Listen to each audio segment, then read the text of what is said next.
Okay, we are live. We're back live. Okay, so we'll do a quick reboot. So we're talking about going live with your ministry, and we have Roseanne Service, project manager from Uplift Community of Faith, Sam Blackburn, program manager, Friends of All Nation, and Mimi Bascom, content creator of Saints Unscripted. And I think we started before we dropped off, and I'd like to start there. You're telling someone advice how to go live. They need to pick, number one, what audience they want to go after. And then they need to pick the channels. So if I am sitting there and saying, okay, I got to pick my audience, what feedback do you have for them? And the missionaries run into this right now is they're in a city, let's call it Dripping Springs, Austin. And they need to figure out, there's tons of people there. How do I pick my audience? Because I could go broad, but I'll get diluted pretty quick, and no one's going to listen to me. Or do I pick more narrow? And I guess I could pick many different options. So how do you pick your audience, and how do you pick your focus? What advice would you have? And maybe we'll start with Sam. No. For some reason, Sam, we can't hear you. Something's going on, but don't hang up this time. So Mimi, why don't we go with you? There's something going on in this computer, but Mimi, go ahead. How do you pick what do you suggest to pick your audience? So this is a really interesting question, because even though our main message is Jesus Christ and the restored gospel, there are different ways of messaging it. I mean, I've seen people communicate the gospel effectively through memes, and I've seen people use quotes and long form content. So you really want to speak true from your heart, whatever audience you feel like you can relate to, and who you think that you can effectively communicate with is who you want to talk to. And I know that for the most part, like for me personally, I really like to speak to people around my age or a bit younger, because I feel like we're going through the same phases of life. Not everybody has that luxury. I'm thinking of bishops have to communicate to an entire congregation. But I would lean on the side of going more narrow, because it's just way more effective that way. And I heard this quote once that I really, really like. It goes like, the more people that you're speaking to, the less people that you're connecting with. Yes. So your audience may not be as massive. I would definitely recommend going in more narrow, more niche, and really being able to connect to a smaller group of people. I love that. And I'm going to go, Roseanne, go ahead. Well, I was just going to say, leading right into that would be then, in your area, what's available. So if you're in a very populated area and you're not sure where to start, you could literally just start within your own community. Your own community that you're housed in or that you're overseeing will have some type of community group. And so maybe that is a great place for you. I mean, if you're already going door to door to people here, wouldn't it be nice for them to get to know you first? You in community groups, especially on Facebook, you can actually go live in those community groups through Facebook. So there's a lot of opportunity to just introduce who you are so people can get to know you. And so, yeah, I agree 100% with Mimi here. We want to go in a little narrow. We want to connect more one-on-one, and we want to engage on all those comments that are left. But I would, pick a community or a small group in the area that you are over. And I really like that. And I think another comment came in earlier from another speaker was, ask questions to that community that you're talking about, or to that group. What would they like to hear? And what are things that they're interested in? And then create your content around that. And I don't know if you do that in your own different, when you go live, how much input do you get from your target audience, and how important is that to do? Love to hear feedback. And I know Sam, you're having some trouble. Can we hear you? You might have to just look. We'll have to get you on another one, but maybe you can smile. I'm so sorry that's happened to you.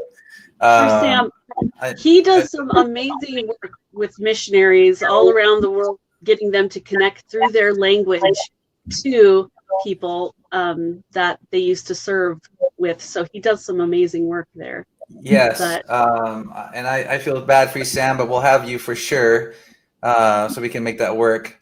But let's talk about that. How important is getting feedback before getting live to understand what you're doing? And I know the High Five team was telling me how they, they vet people and they ask them a lot of questions, and they in the decision of going live, you have a lot of feedback you're getting about what people might be interested in. And I don't know what your thoughts are on how much input you get before you go live and understanding what people want to hear and what do they say.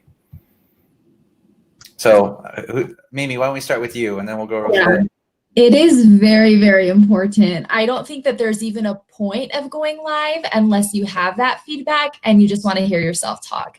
You need to be able to really identify problems and questions that your audience is having and implement that. Personally, my favorite live platform of choice is Instagram Lives. And the reason I like it is because there's actually a feature that you can use on your Instagram story. It's called the question sticker. And you can put that up onto your Instagram story, and people are able to just ask you questions there, and they're all anonymous, only you can see them.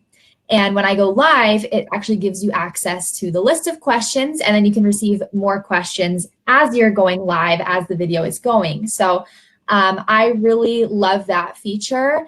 And I mean, personally, I just really like to get those audience questions, because if I see something coming up a lot, that's when I know I need to go live on this. I need to do a video about this. It's something that many people want me to address.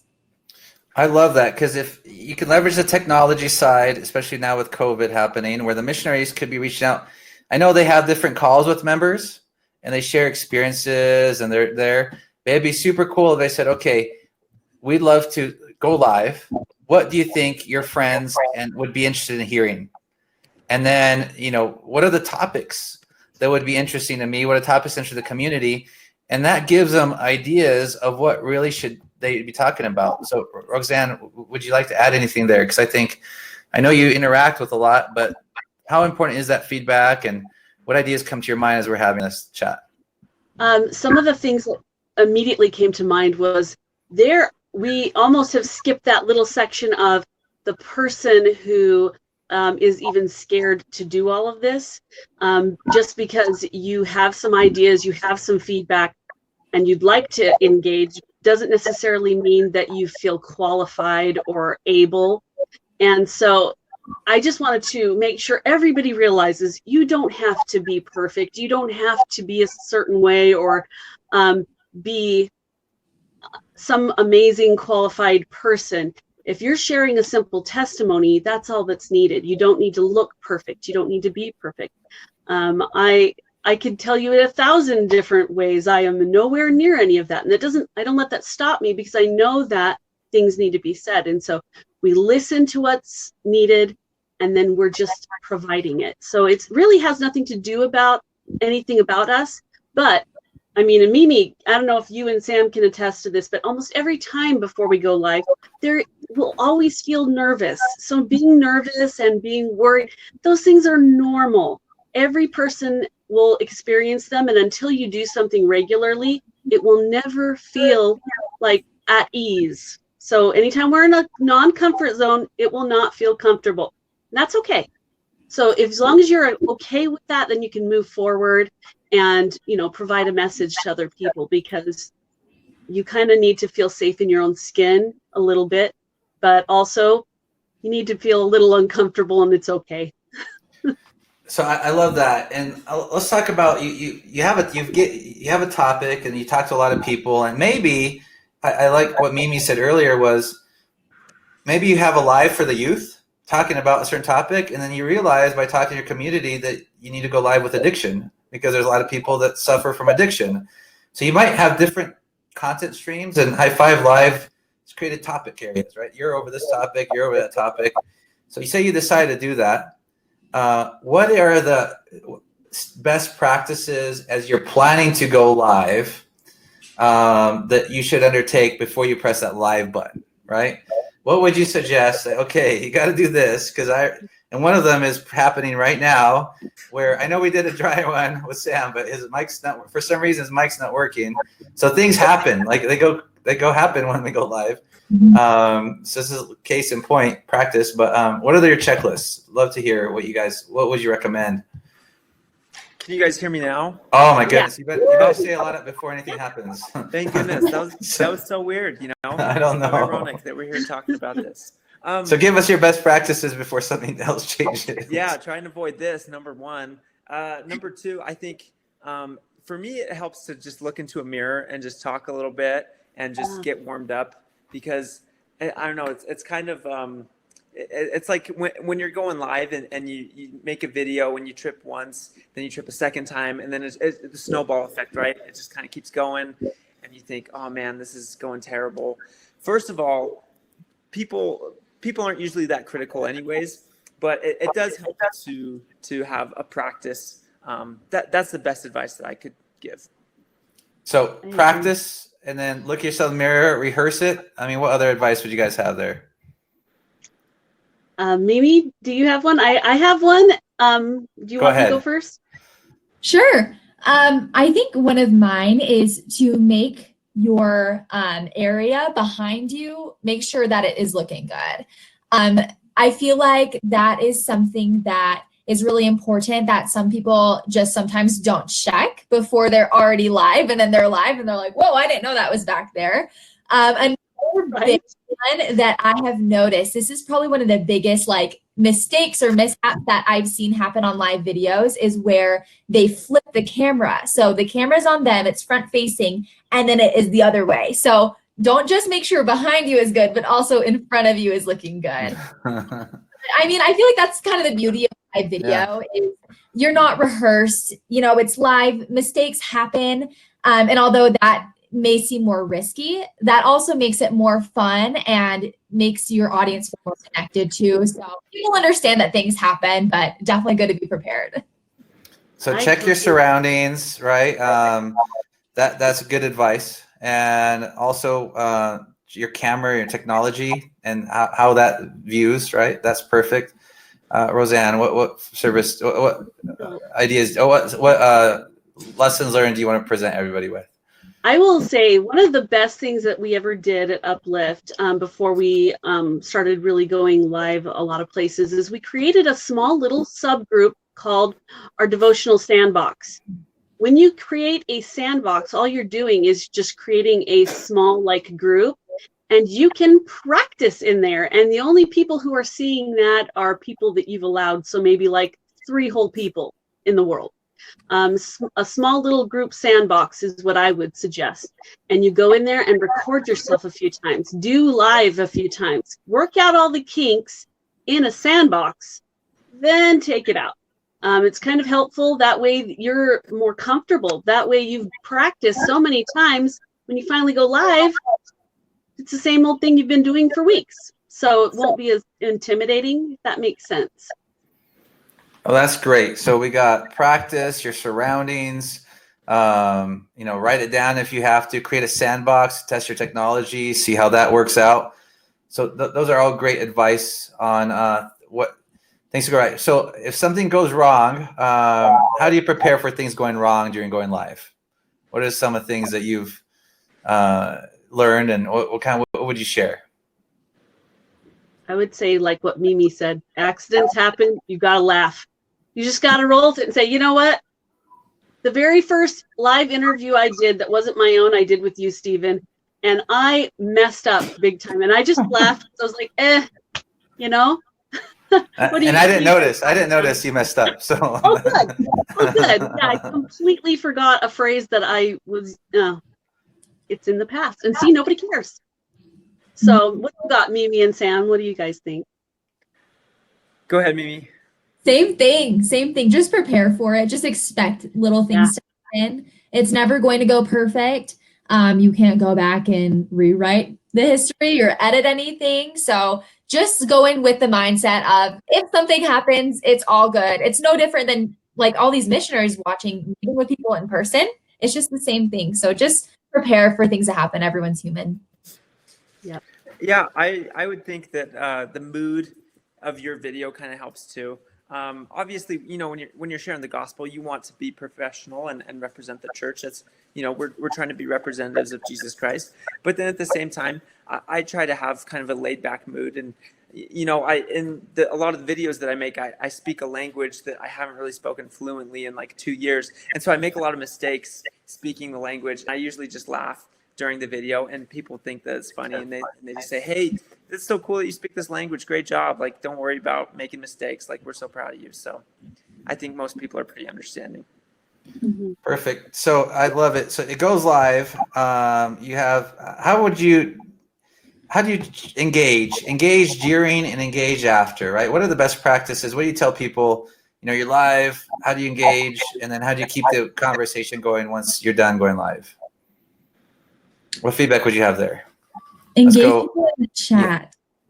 Yeah. I think that's huge. Something that I personally love to do every time I start a live video is just ask people where they're watching from. Ask them a simple, really low barrier of entry question that they can just get the conversation rolling. Because I noticed that before I started that method, if you didn't get the chat going in the beginning, it was really hard to engage people later. So I like to ask a really simple question during, and then it's important to have that chat going because they can ask questions throughout, make comments. And one of my favorite things to see in live videos is to see people interacting with each other in the chat and learning from each other, where it's not just me. I mean, I'm not an expert in literally anything. I just like to present like from my own experiences. And so I love to see other people interacting and sharing their experiences as well. I love that advice. Roseanne, we'll go to you. How do you keep the conversation going after, and what are the benefits of that as you're going live? Some of the things that I really love to do is to provide really well thought out links to like resources.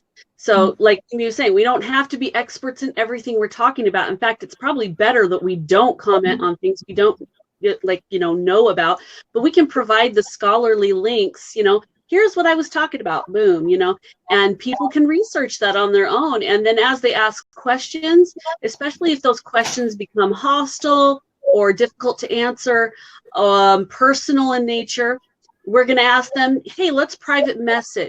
And in that way, you can continue a conversation, but that it's not, this open forum to the public. And you can almost get a better dialogue going on. We do that all the time with Uplift. If someone's really struggling, do they want to broadcast that to the world? Probably not. So that in that moment, you would ask to do a private, message. And if that person doesn't feel comfortable, you could even ask a friend to come in, and maybe it's 3 people. But I like the idea of ministering one-on-one with people. You don't need to have just public conversation. Love it. And then how would you add to that, Sam? Yeah, really great comments. So I can speak, I think, a little better to how that helps you to be engaging like that. So the way that a lot of these platforms work is they're run by an algorithm, which is kind of a brain. There's a brain behind Facebook that's kind of determining what content should be shown to who. And so the way it works is that when it sees a video that's getting lots of comments, it's going to share that video with people that have similar interests, live in the same area, or have mutual friends. And so it's really important to be engaging and to get engagement, such as likes, comments, shares, out of the people watching and following, because then you're able to, it kind of has a compound effect. And so more people will be able to see your content, and it just keeps growing from there. I love that, because that live, and for some reason Facebook, they like live a lot better than some of the other content, and they're going to promote that content. Now, when we're talking to organization leaders, some of them may say, it's the last question, but it's an important one. What happens if I get someone go live and they kind of say things I don't think they should say, right? So, especially if I'm in, if I say, oh, elders, we're going to do live, which they've started to do. What would be your suggestions of how do we control that or monitor that, or how do we make that so that it's easier for a leader to say, let's go do a live as a ward?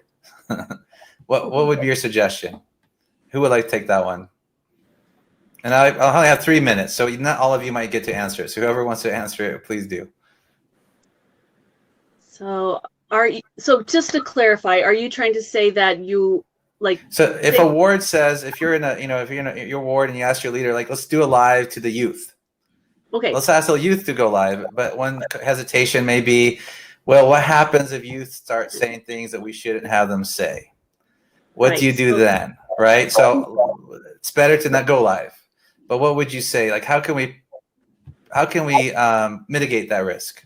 So I'll just quickly say that in my own ward, we do this, but we do pre-recorded things. So the bishop will do a pre-recorded message, send it to our Facebook group that's to the youth, and leave it at that, and then kind of just watch the commenting. At any time, you can moderate your own commenting by turning off commenting completely. You can mute somebody if they're out of line. You've got options, so you don't necessarily need to shy away. But at the same time, you should realize that the illusion of control is just simply an illusion. You can't control everything that's going to happen. So that being said, Mimi or Sam, if you have an idea there. That was great. Yeah, totally agree with what you said. I love that. And going to your first example, Stephen, of maybe a mission president who is having their missionaries go live, totally see the concern there. That could be a little bit, scary. Some people may be hesitant about that, but I feel like something that might help that situation is going live about a specific topic. If missionaries have a specific topic, for example, maybe it's the word of wisdom. This is the main focus of their video. They can look up scriptures. They can have, quotes ready and prepared about that topic. And when you're doing a live video, of course, you'll get questions that come in, but you are not obligated to answer every single question. If you get a question that maybe you feel not comfortable talking about in this moment, you can just respond and say, hey, I'd love to send you a message after this live video about that. I'll have some more resources at that point. That is totally fine. So I feel like that would be a way to lower the risk a little bit, is to have some things prepared and go live about a specific topic and then message people afterwards. And I like that advice on, if you think topically and you're prayerfully doing it, you're probably going to be safer than just saying, just go at it. Yeah. Right? And I know, Sam, you probably look at, you guys create scripts, right? Like, and there's kind of an idea behind it and a topic, and that kind of lets the spirit govern. Mm-hmm. So I appreciate this. It's an amazing topic. I mean, the live is a big deal now. Everybody's doing it, and Facebook loves it. Other platforms love it. And it's like testimony. It's your testimony meeting every day. So I appreciate all of you participating, and thank you so much. Appreciate it. Thank you. Thanks for having us. Oh, you're welcome. Bye. Bye.